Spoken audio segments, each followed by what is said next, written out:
Mbote na biso bande ko balandi émission Concept Gospel. Concept Gospel ezali émission na bino bolingaka mingi nzambe apambola bino nyonso bisika bozwami. Émission Concept Gospel elobelaka oyo ezali évangile. Bande ko ebele batindi basango to yambi basango na bino nzamba pambola bino to moni ke bolingaka émission. Kasi Concept Gospel ezali oyo nyonso ezali tout autour ya liloba na nzambe évangile gospel na babengaka yango na kiangele to na anglais. Maintenant gospel ezali ba oyo bateyaka nzambe na maloba, bateyaka nzambe na loyembo, bateyaka nzambe na kokoma, bateyaka nzambe na masolo. Kasi mokolo na lelo to yambi mosai na nzambe oyo ateyaka nzambe na maloba. Berger Ferrand. Merci Ndongo Tula maman Nescasco de lundi qui ban apporte avec au suivre émission en ce moment. Le lot le qui est Concept Gospel et même bien encore du nouveau na ba écran na bino. Donc tu auras toujours émission qui est gospel qui est simplement évangile. Donc comment la qui est côté oyebi côté ya kanzambe ndé maman Nescasco na maloba to oyemba ka masana tout émission Concept Gospel to M7 bino plateau spécial ya bino ya ko s'exprimer ya bino ya ko l'accès de quoi vous êtes capable. Mais comme lelo to yana surprise moko mwani ya solo ezali surprise Berger Ferrand kasi na mo mesana na biso to fongola kango toujours na losambo na lolenge ya kopesa nzambe wana merci pe ko recommander émission e bandeli tisuka na yango na maboko na kolo to yebaka na ko exprimer yango na kati ya loyembo yango mosai na nzambe atamboli ye mokote atamboli na bandeko bayembi ba oyo bayebaka na ko evre na kati ya ministère oyo ye azali yango dozo senga na bandeko na biso bayembi to koti na mwa loyembo pona kokumisa nzambe wana oyo apesi biso opportunité ya koyamba mosai na nzambe oyo ateyaka nzambe na maloba.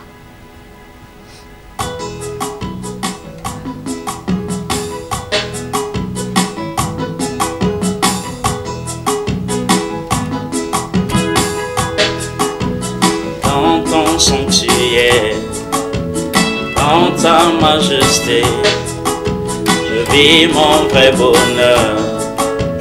Ton intimité, ta sainteté comble mon cœur de la joie du ressuscité. Seigneur, je te dis merci. Et dans ton sanctuaire, devant ta majesté, je vis mon vrai bonheur.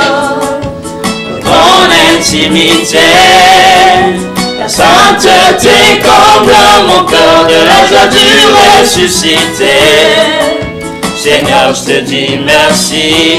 Ton amour en moi dévore. Et nos deux esprits s'accordent dans un élan de tendresse. Je me réjouis sans cesse. Je viens savourer l'amour que mon cœur contient pour toujours et partout. Seigneur, je te dis merci. Ton amour en moi déborde. Et nos deux esprits s'accordent dans un élan de tendresse. Je me réjouis sans cesse. Je viens savourer l'amour que mon cœur contient pour toujours et partout. Seigneur, je te dis merci, merci, oh, merci, merci Jésus, merci, oh Seigneur, je te dis merci. Ton amour en moi dévore. Et nos deux esprits s'accordent dans un élan de tendresse. Je me réjouis sans cesse. Je viens savourer l'amour que mon cœur contient pour toujours et partout. Seigneur, je te dis merci. Amen. Amen, amen, amen. Voilà, votre Kolanda. Entrée, il y a émission Concept Gospel Mamouani. Babi Seigneur, je te dis merci. Merci. pour la émission mokona lelo mosai na nzambe mbote na yo. Mbote maman. C'est vrai lelo to yambi mosai na nzambe oyo ateyaka Yesu na maloba. Le pasteur Albert Alka oyo tozana ina plateau na biso mokona lelo. Lelo akoyeba na kolobela biso na oyo itali le retour de Jésus-Christ. Concept gospel na oyo itali côté ya nzambe ba oyo bateyaka nzambe na maloba ezali pona koya ko enseigner peuple de Dieu. To pesa ka thème moko to lobela na thème wana bala na nzambe ba comprendre eza nini pona nini thème wana. Donc lelo to kolobela na o etali le retour de Jésus-Christ. Mosai na nzambe mbala moko lisusu mbote. Mbote. Toliki to balelo na o etali retour de Jésus to ebike bato nyonso oyo basambelaka moto nyonso akendaka l'église. Mais ayebaka te que suka na ye eza nini pona nini akendaka l'église pona nini boye. Mais tolingi toyeba te le pourquoi ya kokende l'église lelo mais tolingi toyeba lelo retour de Jésus eza nini réellement. Amen. Merci beaucoup maman na parole pesinga et na pamboli bandeko o bolingaka émission oyo pe bolandaka yango nzamba pambola bino. Et nakanisi ke moko na lelo tongito lobela thème moko capital sur le retour de Jésus. Entre autres thèmes oyo tokoko loba c'est l'avènement des fils de l'homme. L'avènement des fils de l'homme eza eloko moko ya sikate eloko moko lokola ndoto te mais toko benga ngo kozonga na Yesu. Kozonga na Yesu. Pona nini ba bengi kozonga cela veut dire tant depuis que Christ a koufaki a sekui azongi epa ya tata alobi na biso ke nakei ko bongisela bino bisika pe na kotika bino bongo te na kozonga lisu pona koya kozwa bino po ke boke kokota mission na nzambe to démarche na nzambe elaki nini c'était juste pour récupérer oyo et alaki être spécial naye ou baby samaki na jardin d'Éden pour qu'il récupère donc on a identité réelle. Voilà pourquoi et que Christ était venu pour être comme trait d'union nabiso ya bonongi nakatia jardin d'Éden nabiso auto perdaki autorité nabiso. Yango balobi ke kozonga naye donc biso nyonso ndenge to ali awa toza kozela kozonga na Yesu Masia. Soki to sambela kalelo ezali pona kozela kozonga ya Yesu. Soki to sambela ka premièrement et nakaka pona bozongi te mais premièrement yali pona ko exprimer que on aime Dieu to lingi nzambe. Et deuxième élément c'est que Dieu alakisaka na bolingo na ye ndalobi ke to kokota na vie éternelle. Donc Christ vient pour ramener bao balinga nzambe bao balinga na kosambela pour kapesa bango récompense na bango ya vie éternelle. Donc Yesu soki akozonga ezali pona ko ramener bao balingi nzambe amema bango na vie éternelle. Voilà. Bon sikoyo na o etali retour de Jésus wana tango ye akozonga pona ko ramener bango ekosalama ndenge nini?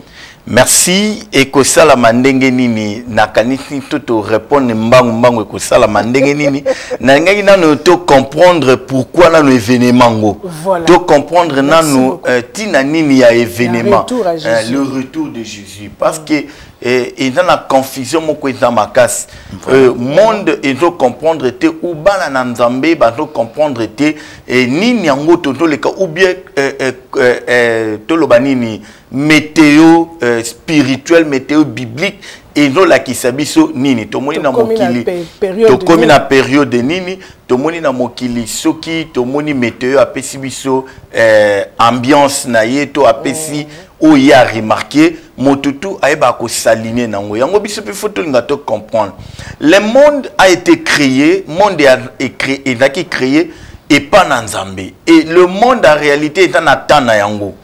Parce que si tu veux répondre kaka ekosala mandenge nini ekondala moi parce il faut oyeba est-ce que to kominata ngoto to kominata yangote après si mato la question ndenge nini ekosala mela donc eza kwa moi ça na zemi fois yeba temps na ye et puis ayeba parce que na kobota ndenge nini soit na kobota par césarienne soit na kobota na voix basse ndenge nini kolekela voilà autre ngaki na ngaki vraiment la kota cela veut dire que le monde comme toyebi malam depuis la création.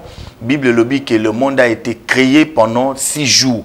Dans les 6 jours, ce qui totalise dans 2 Pierre chapitre 3, le verset 8, on va trouver passage 2 Pierre chapitre 3, le verset 8, que nzamba totali sa Bible totali sa biso que quelque part le monde limbisanga to mekakotanga poto tala na moi précision makasi.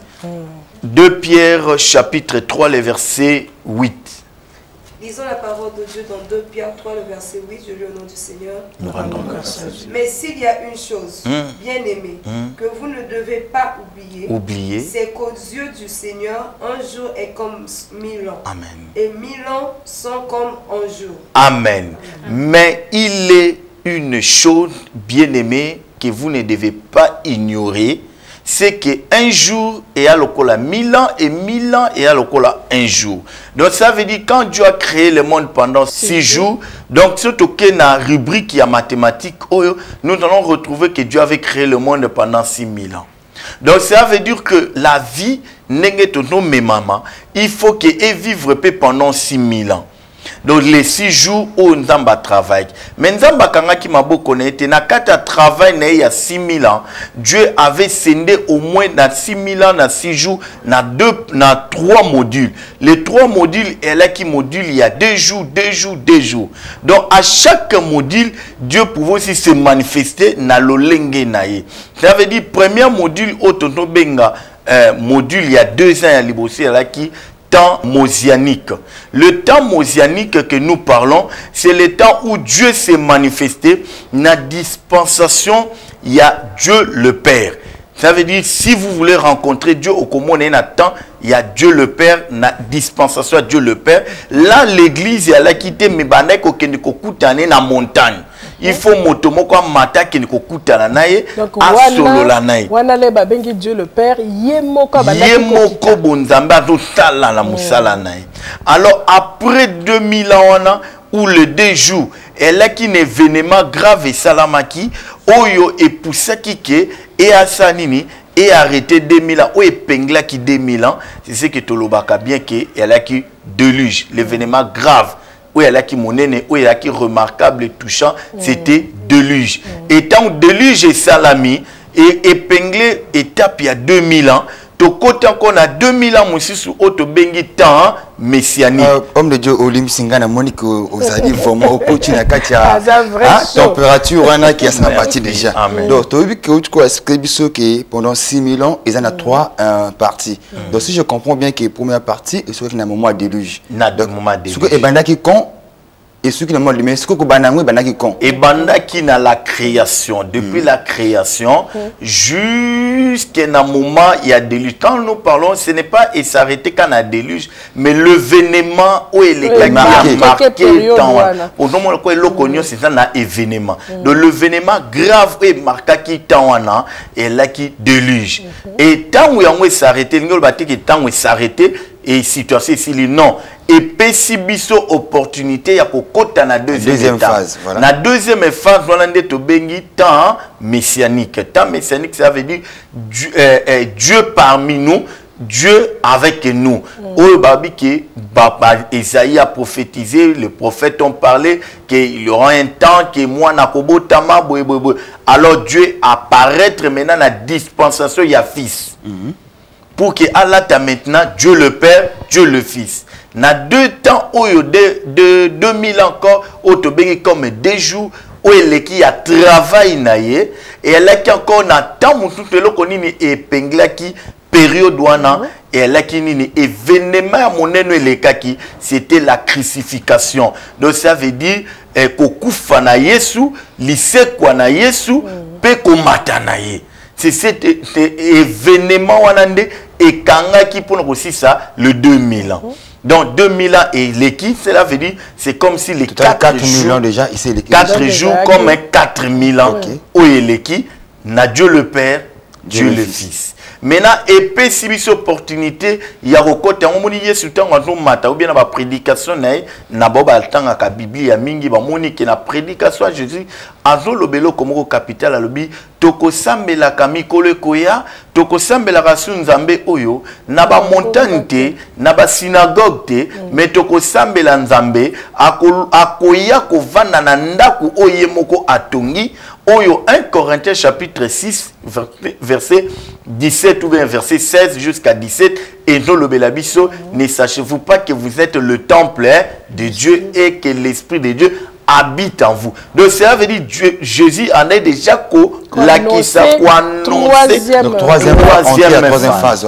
Voilà, dans la troisième phase naie tant à côté maintenant to bandé pas époque à troisième phase tout le monde qui deuxième phase ici avec événement grave était quoi Bengi, la crucifixion. Après troisième phase nabiso, Dieu s'est manifesté comme l'esprit. Donc pour que akokisa Dieu le Père, Dieu le Fils et Dieu le Saint-Esprit. Et tant que tout le monde na langage naie alobi malam na kosala lisu nyoto bodo mona et kolekana nzoto te et kolekana missionité et kolekande na molim. C'est là où la Bible est polémique pour nous dire quoi dans les derniers jours il y aura les temps difficiles mais les vrais adorateurs adoreront leur Père comment en esprit et en vérité. Donc ça veut dire et ici troisième phase nabiso temps de l'esprit. Aussi longtemps que Dieu n'a pas trois parties, Adam a trois dispensations. De dernière dispensation nae yango oyo todo vivre na moment o yango moni na Matthieu chapitre 24 le verset 36. Adam le belabiso l'histoire ya excusez-moi au kotanga landa Adam le belabiso histoire ya 10 vierges. Et car à la Matthieu chapitre 24, on a au poussani liboso mukie, azotali sabiso lokomoko na verset bakotanga verset 4 jusqu'au verset 6. Disons la parole de Dieu dans Matthieu 24, verset 4 à 6. Je le nom de Jésus. Non. Jésus leur répondit, prenez garde que personne ne vous séduise. Amen. Car plusieurs viendront sous mon nom. Pardon ma sœur, bandela na verset 3. Tu vas comprendre que Nini est poussé pour Jésus à l'Obabongo. Il s'assit sur la montagne des Oliviers. Et les disciples vinrent en particulier lui poser cette question. Dis-nous quand cela arrivera-t-il et quel sera le signe de ton avènement et de la fin du monde. Ah, oyoki ba tunye ba signe biloko mi bali. Signe ya avènement et bah tout les soucis il y a fin du monde. Donc il y a des choses si nous voulons parler na katia retour de Jésus. Retour de Jésus et l'ingol ba signe à fin du monde. Retour de Jésus tout le signe il y a avènement. Ils ont demandé signe avènement. C'est dans l'ignorance. Bible dit mon peuple périt faute de connaissances. Je pense qu'à travers émission bouillé concept gospel à kosunga biso to fungola libota na nzambe parce que Bible lobi réveille-toi toi qui dors relève-toi d'entre le morts et Christ t'éclairera. Motayebi moi 2-3 versets à ko tromper pe muninga mususu. Bible lobi nous sommes dans les temps ya suka de Timothée chapitre 3 le verset 1 jusqu'au verset 6 à lobelango. Dans les derniers jours il y aura les temps difficiles. Si nous allons au verset 6 il y aura des gens sages au barokota bornés dans l'esprit de la connaissance pour les tromper. Voilà donc, pasteur donc Limbisamoke si je comprends bien pour la marquer événement où il y a retour de Jésus donc quand on a 3 modules d'engolobi tant mosianique tant messianique tant il y a Saint-Esprit donc on attend où il y a Saint-Esprit si je comprends bien événement retour de Jésus. Voilà, yango moni na ngina koma wana. Donc l'événement, en tout cas les 3 événements, disons les 3 phases, ils ont marqué bisoté le retour de Jésus. Mais les 3 phases de la kisi biso comment et pourquoi on parle Likamboya, le retour de Jésus. D'ici nous parlons le retour de Jésus, on a une place dans lui. Même les disciples va se poser question, mais non, tu nous as parlé de ton avènement. Tu es avec nous, mais tu nous parles de ton avènement et de la fin du monde. Il y a le béni. Ne vous dérangez pas. Bon, banga binoté. Mais dans verset 6, ceux qui lecteurs à côté souka, na partie B. Alors, ces choses arrivera, mais et qu'on marque fin du monde. Donc ça veut dire beaucoup coûte na beaucoup mona maintenant fin du monde. Mais homme le Dieu Olim c'est n'amour que qui n'a pas vraiment tout madame. Nakati ya avènement tu vas kaskoyo, n'amour que qui ndeme ni nango bana ni neko pia biso tout ko repérer avènement Jésus-Christ par rapport à quand bah si nous ko repérer avènement Jésus-Christ. Voilà, et ça nabi ke botunga déjà deux questions na zobo mona JPCR mais basini ali Bassini Ali, yali ndenge moi si tout na répondre na opoto tonga na otoalaki moi si nyonso alingara andana zemi yana basini mi balé majeur ou elaki sarake moi si oyo akomi kobota to moi na komi koya première signe to mona ka présence ya makila et deuxième signe to mona ka présence ya mai si l'eau coule poche des yeux to boki ebimi si mai ça veut dire coûte que coûte, maman ne faut bota ou bien il faut battre la nuit. Donc ça veut dire que c'est la même chose. Koya na Yesu, et elle na bassine, motako bima makila mais ake pas docteur arrêté écoulement na le non, on attend le temps pour déclencher mais maï pour déclencher. Ça veut dire il y a deux événements majeurs. Il y a beaucoup de signes, mais il y a deux signes majeurs ou et d'autres là qui ça koya na Yesu. Premier signe déjà les signes majeurs, nous avons vu et dans la lecture biblique l'apparition des faux prophètes. Parce qu'il a dit quoi? Dans verset 5, ma sœur, tu peux lire. Car plusieurs viendront sous tout mon nom. Disons. C'est moi qui suis le Christ. Amen. Et ils séduiront beaucoup. Ils séduiront beaucoup déjà. Déjà, ils sont là. C'est moi le Christ. Mais ils séduiront beaucoup de gens. Ça veut dire quoi? C'est la présence de quoi? Il y a Makila. Pour dire que moi, sur Anademi, Kalata Lingabota. Mais qu'est-ce qui fait arrêter cela? C'est parce qu'il est encore l'œuvre du Saint-Esprit est encore en manifestation. Donc lui-même, Dieu est là. Et dans Yami Balé, Oyo Ekosala qui Kokomane Mbalamoko, et elle dit deuxième partie quand il y aura la diffusion universelle de l'évangile. Jusqu'à tel point que la Bible le dit que l'évangile fait comme jusqu'à l'extrémité. Donc, moto a l'obate qui n'a pas quitté. Surtout, la Matthieu 24, le verset 14. Matthieu 24, verset 14. Cette bonne nouvelle du royaume sera prêchée dans le monde entier. Dans le monde entier. Voilà. Donc, c'est pour dire que si elle est commis dans le monde entier, c'est pour servir quoi? Les témoignages. Donc, ça veut dire que technologie, mais même si c'est dans le monde entier. Lelo motako kota naviguer quelque part à écouter. Donc ça veut dire quoi? Le message est comment qu'il ne quoi atteindre maintenant l'extrémité. Moyen peut entendre tant que dans le commun extrémité voyons totanga na deux pierres. Totanga na deux pierres au comprendre en malam. Na deux pierres chapitre 3. Au total qui le verset 8 mais to quitter na verset 9. 2 Pierre chapitre 3 verset Verset 9 maintenant.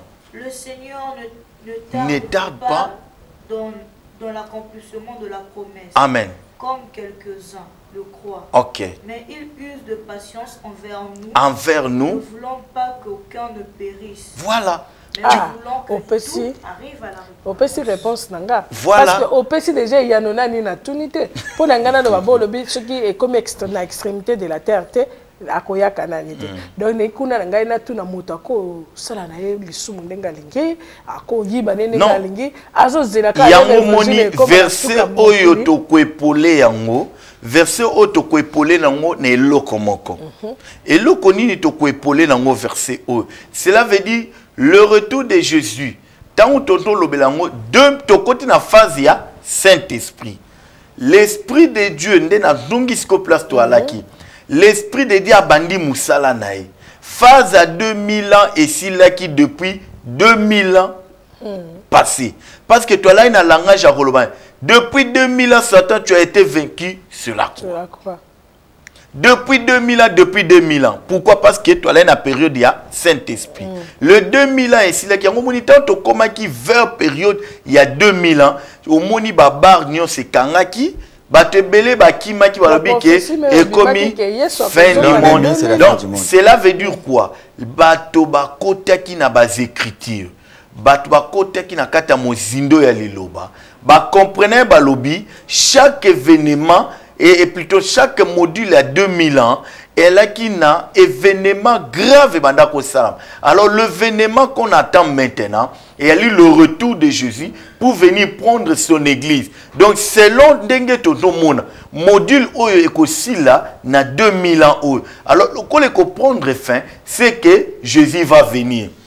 Yango moni batonyo to bakimaki. Mais ceux qui tonton tonga lisusu permettez-moi tonton qui lisusu kana Matthieu to la qui s'abiso clairement na Matthieu toujours 24 Bible zo le banabiso et le komoko capital azo le belabiso ni na verset 36 verset 36 Matthieu 24 verset 30 Matthieu 24 verset 36 OK Pour ce qui est du jour de l'heure personne ne le sait. Personne ne le sait. Ni les anges des cieux. Ni les anges des cieux. Ni le Fils. Ni le Fils. Mais le Père seul. Donc ça veut dire batoto ki mukolo wana na 2000 wana nzamba yaka ki Yesu yi tonga to kange moto lokuta.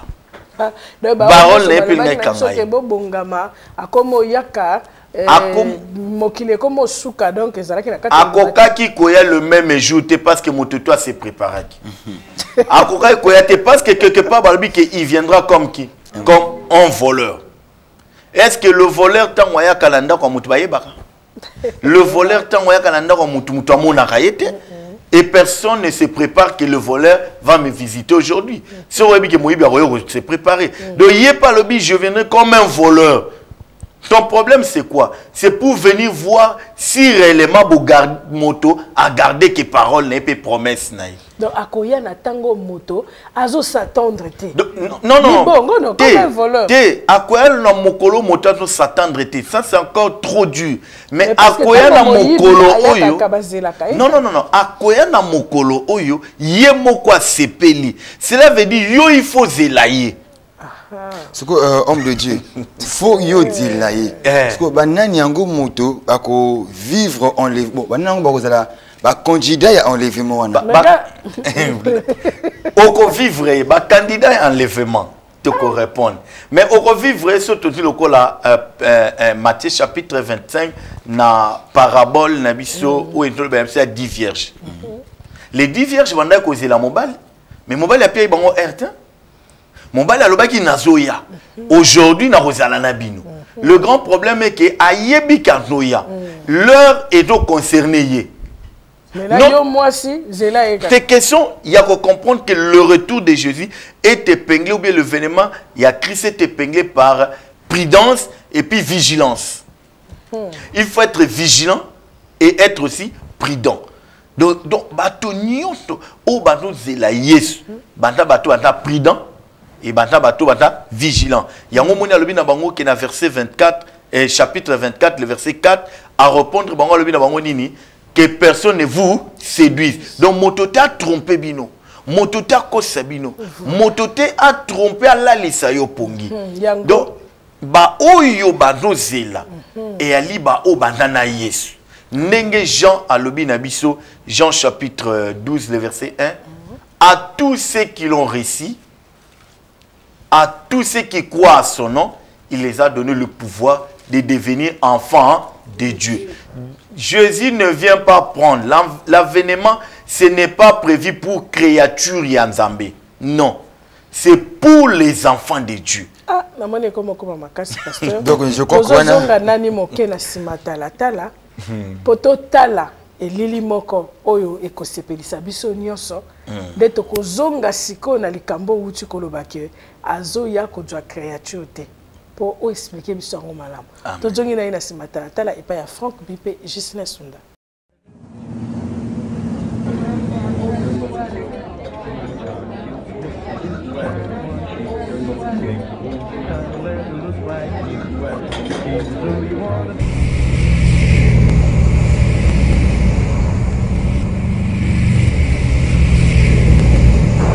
Talking on the radio, please call the fire department. Charles talking on the radio, please call the fire department.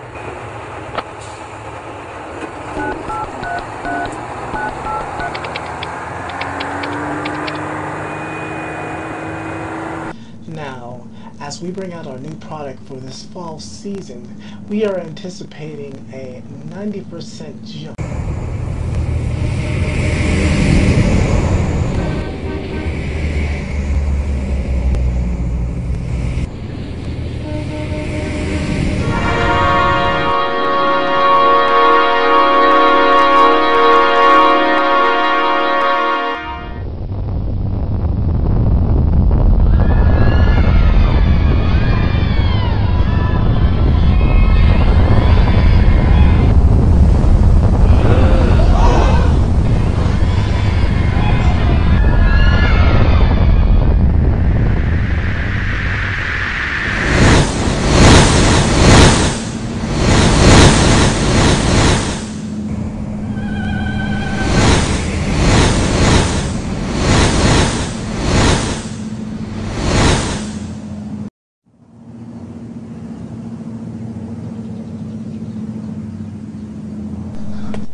Voilà, merci. Toutina Kolanda, vraiment, et le komoko ya motuya. Oyo interpellé biso na ndenge moko vraiment ya makasi. Yako poto digérer yango malamo. To sengi na bande konapso o bazana biso sur le plateau. Ba mema biso sous moi ta moke adoration. Et pesi biso matière à réflexion. Ben je fais. Nous tu vois je crois que mototo lundi extrait wana. C'est le moment où il va me dire qu'on tirer attention pour comprendre. L'inango elle continue dans peut-être dans quelques temps, quelques mois. Tu éviter les hommes déjà qui vont ensemble mais moi il quand même comprendre ce qui t'attend la langue.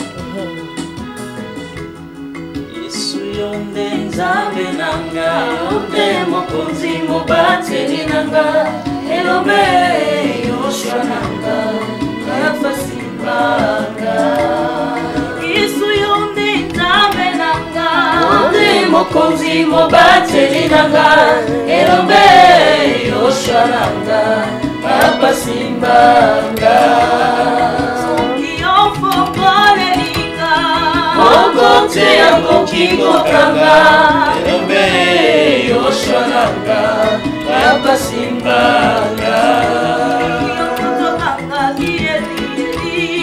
eli la masabatani nalingi kaka yo simba kotima na ngai mosungi na kokama Yesu yo nde ngambe na nga nde mokonzi mobateli na nga elombe yoshua na nga yapa simbanga Yesu yo nde ngambe na nga yo nde mokonzi mobateli na nga elombe yoshua na nga yapa simbanga Apana koi bayaya Ona zala na iba kolo Na bona finisa koyo Na kolela yo simbanga Apana koi sama Kaka kona kusa ya zoto Na bona finisa kombona yo Na kolela yo simbanga Na kolela yo simbanga Nakolela yo kananga Nalingi kaka yo simba kutima nanga mosungi na kokama Elie, Elie Elie, Elie Elie Elie Nayembela yo nanute Nakoyemba Yaya yonga Nakobina Yaya talanga Elie Elie Elie Elie Oh Elie Elie Elie Amen, amen, amen, amen. Voilà, tout tiko yoka. Nzambe apambola bino, apambola bino, moni berger fera bito uti. Omoni no? Papa simba ngai. Soko simbi ngate ka pasi. Pona o to uti komona, pasteur. Na o to uti komona, na o to zali koyoka. Na ebite ndenge berger fera tunaki. Banani yo. bako vivre avènement wana ya Christ. Oyebi eloko tomoni oyo esalinga pasi pesala yo pasi. C'est pour dire que benda makanisi na yo bongama. Ba oyo bako vivre oyo toyoti komona. Oyali extrait seulement image à l'action que oye kozalaka. Ba illustrer kaka. Ba illustrer kaka. Mais pona kota lisoke oye kozala et koleka même na owana. Ba o bako kote naka ba oyo ba li na identité ba remplir formalité à konta la mwana na Nzambe. Obi domaine tant to ba to kota na kokoma mwana na Nzambe, elle est encore le domaine il y a profondeur. Parce que dans la forme na mokuse ali peut-être Jean chapitre 1 le verset 12. Voilà. Jean chapitre 1 le verset 12, je lis au nom de Jésus. Mais à tous ceux qui l'ont reçu, à ceux qui croient en son nom, elle a donné le pouvoir de devenir enfant de Dieu. Elle a donné le pouvoir de devenir enfant de Dieu. Continuez. Ok. Balobi à tous ceux qui l'ont reçu. Reçu. Donc, après si bango pouvoir à kokoma ba na Nzambe. Mais moto bana moni yo kaka bato to balobi ke biso tout to aba na Nzambe. Non. Toza ba na Nzambe te. To ali créature ya Nzambe. Donc pour moto alongwa. Premièrement, créature na Nzambe yalaki ya Nzambe. Na jardin d'Éden doit vivre bien. Depuis que l'homme a péché dans le jardin d'Éden, et l'opération longue et à toute créature te commis ya Nzambe, mais créature est créature, mais pour devenir enfant de Dieu, il faut remplir quelques formalités pour au côté d'un avion ou un enfant de Dieu. Donc il faut les cas na étape moko. Yangola babi première formalité, tu dois tout d'abord recevoir Jésus dans ton cœur. Comme Seigneur et Sauveur. Et tu dois confesser de ta bouche. Donc c'est la condition que Moutaro te donne. Voilà. Donc moto a dû yango andimi. Le quoi biso le loto ko ba na Nzambe c'est que to yambié. To pese sika na bo moina biso. To pese première fauteuil. To pese sika a diriger biso. To dans la yava na fauteuil to no yokaye. Alors deuxième condition de babi que à tous ceux qui l'ont reçu et à tous ceux qui ont crié à son nom. Donc ça veut dire au bandime li kombo na. O yena bato misusu bandima kombo Nzambete. Bandima kombo Yesu teke et bakobi ki samana kombo wana. C'est encore un problème. Il y kambo o andima te alobi à tous ceux qui croient à son nom. Tu peux recevoir, mais il faut croire aussi à son nom. Le nom de Jésus. Donc, pasteur, je comprends bien qu'on croit dans Nzambe, n'a qu'on reçoit deux choses différentes. Et là, différent. Avant de croire, il faut ndimaye. N'a koki kondima concept gospel, n'a kondima émission, c'est vrai, nandimi ango. Mais si on a croire nanga nangote, na nangote, n'a kondima yo, mais n'a croire na yote, n'a koto doute. Na croire na yosu na monio et nous salam. Donc ça veut dire ndenge moko pe na mwana na Nzambe. Avant yo ndima parce que yo kokoma Nzamba lobi. Oyo tu boko senga na kombo ya mwana na Yesu abi na kombo na ngai. Papa kopi mela binote. Donc ça veut dire après ce privilège là pour nani parce que yenda ndima ki akita aya ko créer trait d'union wana ou a créer chemin ya réconciliation de l'homme ou Allah qui péchait, l'homme péché, a comment l'homme réel. Alors, donc la identité n'est réelle. Mosa Nzambe ndenge uti koloba na il faut ko yamba Yesu lokwa mukontipe mobikisi o croire na Yesu. Bongo na ba oba yamba Yesu lokwa mukontipe mobikisi. Kasi bazali ba disciple na yete pour dire que parce que disciple faut zala oyo zo tambola lokola moto wana mais ce que bazo tambola na kobanga Nzambe te mais bakenda ka l'église bango pe ba kota lola bako kende na bazala pe enlever pe yango moni na enlèvement et ali na ba formalité soit ko remplir et a pe na condition parce que tant yo bengamina no mwana na nzambe te ebi eza batebele bando confondre kozala mwana na nzambe na koya kolanda bana na nzambe ko accompagner bana na nzambe donc eza makambo mpe belé yango na bi likamba le retour de Jésus na kotina noté yaka likambo mosai na nzambe to yo moto ozo confondre kozala mwana na nzambe ozolanda bana na nzambe oyaka no na l'église oyaka nde kolanda bana accompagner bana na nzambe ozo préparer enfer na kati ya église na l'église au contraire l'église eza lui enfer te omoni wana te ba misu bakei non ba misu batikali donc ba accompagnateur wana croyant ki bana na nzambe mais libanda kuna ya solo mosai na nzambe ngala moni toko continuer mission oyo to sukisi awate tozo tia moi pause to ça la play na émission ezali koya pour te comprendre enlèvement un retour de Jésus et kosalama ndengeni tokokaki nani na koyeba retour de Jésus et kosalama ndengeni ce qui te comprendre ngo nani te siko tokoyeba et kosalama ndengeni et puis ce qui retour de Jésus et salami est-ce que mokili et suki ni wanande tokoyekola na émission oyo ezali koya berger fer. Voilà notre maman ni rendez-vous na deuxième partie émission n'était que ah vous tout na constaté.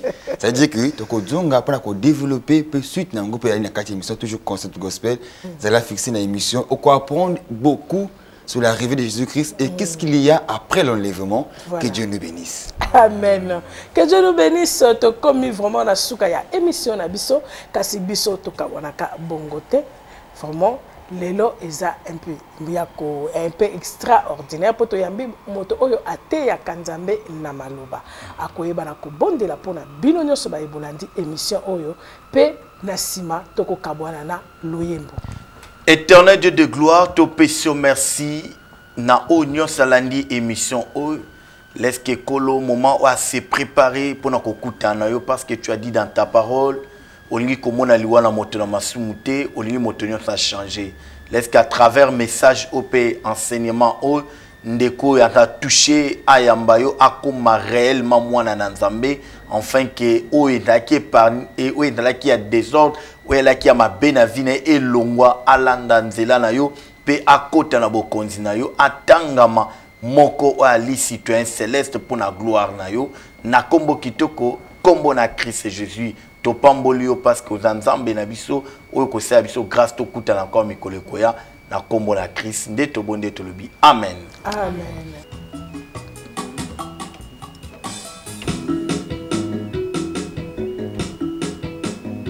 Mama mama lelo yo mama mama na bomo ina ngai yo mama lelo yo mama mama lelo yo mama na bomo ina ngai yo mama mama mama lelo yo mama mama na bomo ina ngai yo mama mama mama lelo yo mama mama na bomo ina ngai yo mama